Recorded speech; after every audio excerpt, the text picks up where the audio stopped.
also express gender. Okay, now not all of them do, but most of them, all right, will express gender. Unlike nouns, though, the gender of an adjective is not predetermined.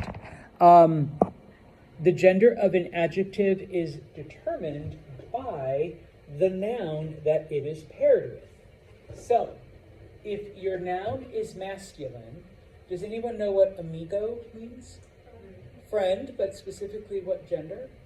Male. So if you have a guy friend, then your adjective, in this case alto, which means tall, is going to be the masculine form.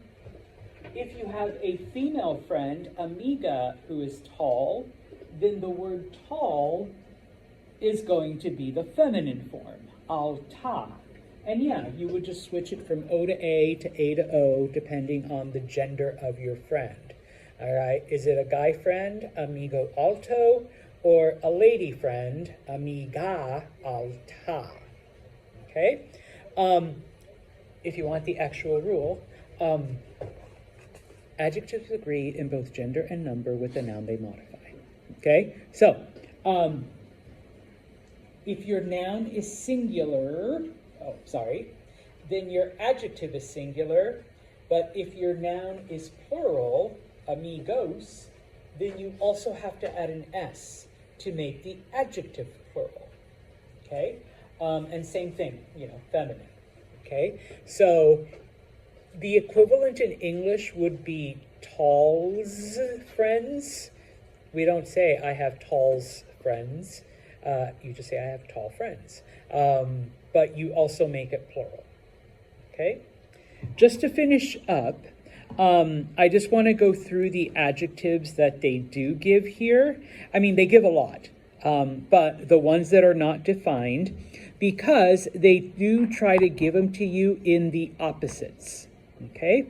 So if you look at the pictures, all right, what do you think delgado? And if you look at the opposite, gordo, skinny. So delgado means skinny or thin, okay? And obviously that's the masculine form. If you were talking about feminine, then it would be delgada. What is gordo? Fat or overweight. And once again, if it was feminine, gorda, okay? Go to the next one, and we already kind of sort of did it here. What is alta? Tall, okay? And if you were talking about a guy, alto. So then the opposite, what would be baja? Short, okay? And if it was masculine, then bajo. Now, if your adjective does not end in O or A, like this next one, then you don't make changes at all to it. So first off, though, let's get the meaning. What do you think joven is when you see it next to the kid and then the other one is next to an old lady? Young. Joven means young, okay? And so vieja, old, all right? Now, because joven ends in the letter N, I would describe Brady as hombre joven, a young man, but I would describe Emma as a mujer joven, a young woman, okay? I don't have to be, oh yeah, Brady joven o, Emma joven a. No, it just stays with the letter N, okay? But vieja, because it does end in A, if I was describing a woman who's old, vieja, but then if you were going to describe Señor Santos, you would change that A to an O, viejo, an old man, okay?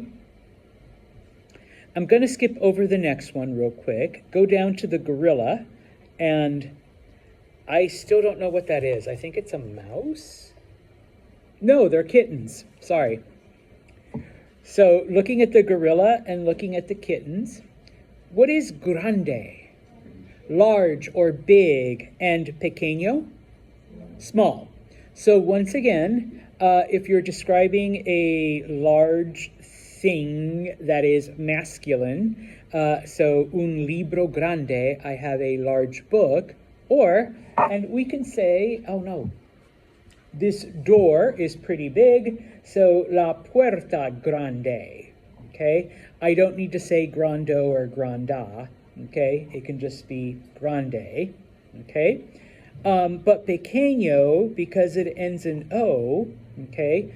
If it was la pluma pequeña, a small pen, you would have to change the O to an A, okay? Now, this one I do have to explain a little, okay?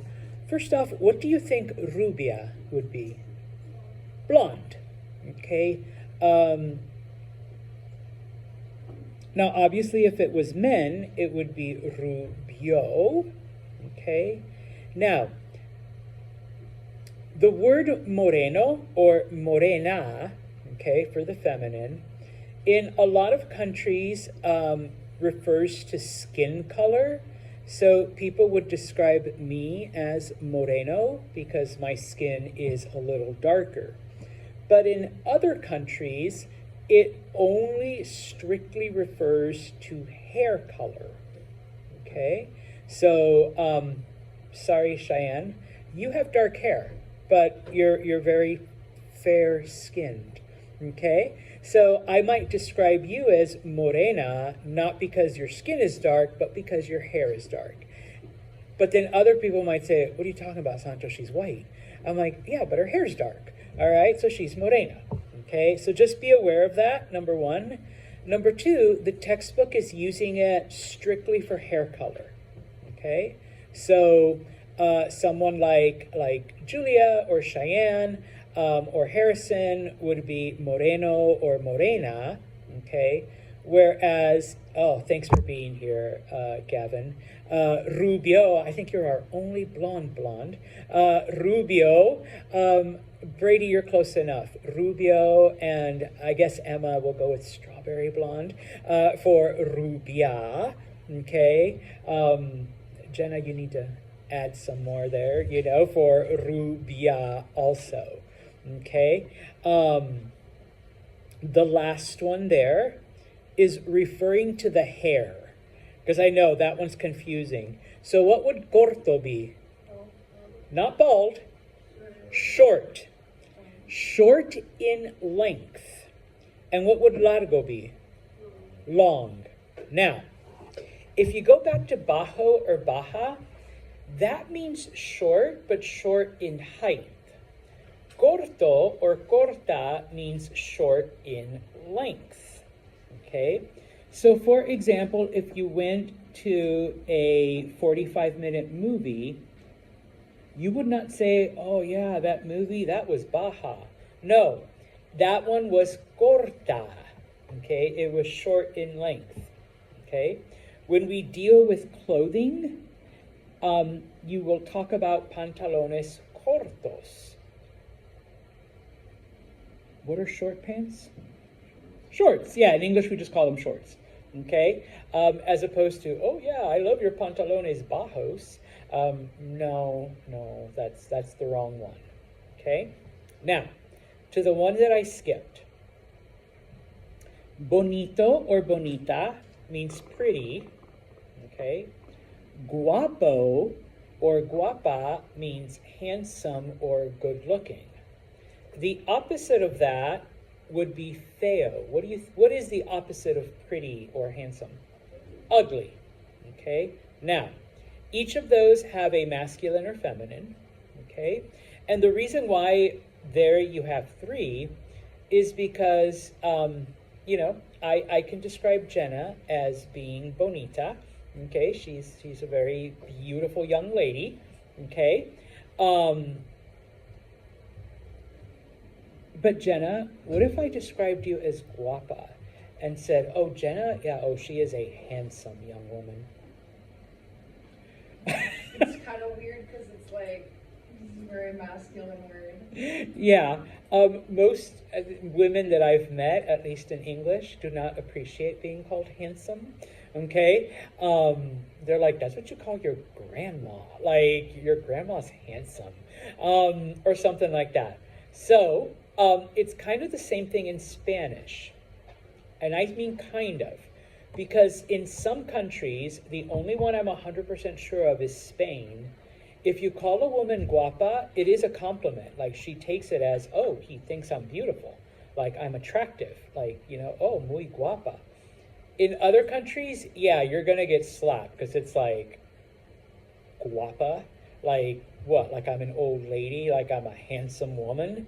Type of thing. Same thing with guapo, okay? Sorry, Brady, don't get ahead of yourself. Brady es muy guapo. He's a handsome young man, a handsome gentleman, okay? But Brady, if I said you were pretty, like, oh, Brady, he is very pretty. You're like, I'll take it. Okay, most guys don't like to be called pretty, all right? Él es muy bonito. Oh, that's like, oh my, I can see Cheyenne and Julie being like, oh my God, he's so pretty. It has a different connotation. And it's kind of the same thing in Espanol. You don't call a guy bonito.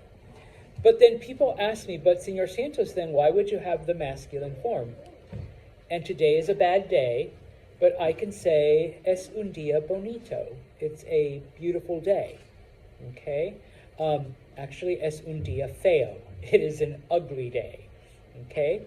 Oh, mi libro? Oh, es un libro bonito.